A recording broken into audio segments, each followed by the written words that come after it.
Bonjour à tous et bienvenue dans le JT, je suis très heureux de vous retrouver après des semaines de révision pour le bac. Il est temps maintenant de souffler. On démarre avec cette nouvelle nuit de tension en France. Rien ne semble calmer la colère et certainement pas la prise de parole d'Emmanuel Macron hier. Le président maintient son cap, les manifestants aussi. Dans plusieurs villes du pays, les regroupements nocturnes non déclarés se poursuivent. Antoine Delcourt. Un manifestant qui vise clairement les forces de l'ordre, protégés derrière leur bouclier anti-émeute. Image hier soir, détention en marche du cortège à Bordeaux.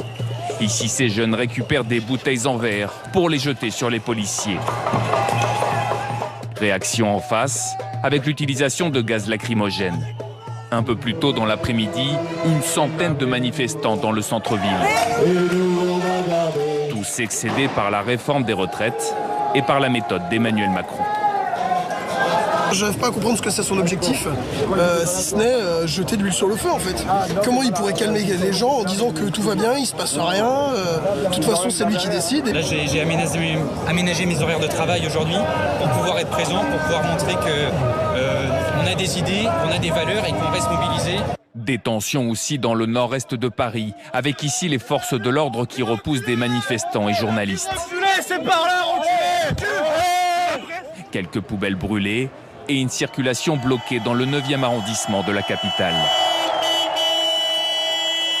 Un peu plus tôt, plusieurs centaines de personnes ont déambulé dans les rues pour manifester leur désaccord face à la réforme. Et cette mobilisation concernant la réforme des retraites pourrait bien perturber la visite du roi Charles III.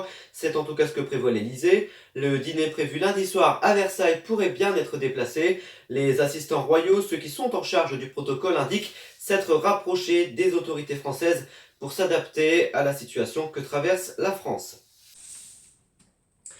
Réparer plutôt que de consommer neuf, c'est l'objectif fixé par la Commission européenne. Elle doit adopter un nouveau texte qui obligerait les fabricants d'électroménagers à proposer les pièces détachées de leurs produits pendant au moins 10 ans. Tout doit être fait désormais pour faciliter la réparation de l'électroménager. Aurore Villemur. Machine à laver, four ou encore aspirateur. Une fois en panne, beaucoup de Français ont tendance à jeter ces appareils.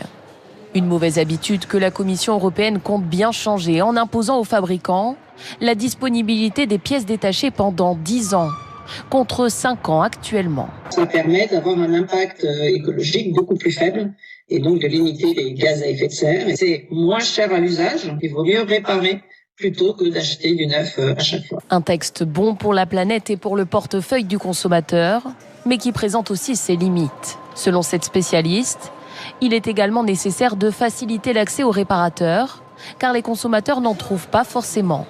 Le texte, lui, pourrait entrer en application d'ici 3 ans, dans tous les pays membres de l'Union européenne. Nous sommes le jeudi 23 mars et voyons comme d'habitude les programmes télé de ce soir.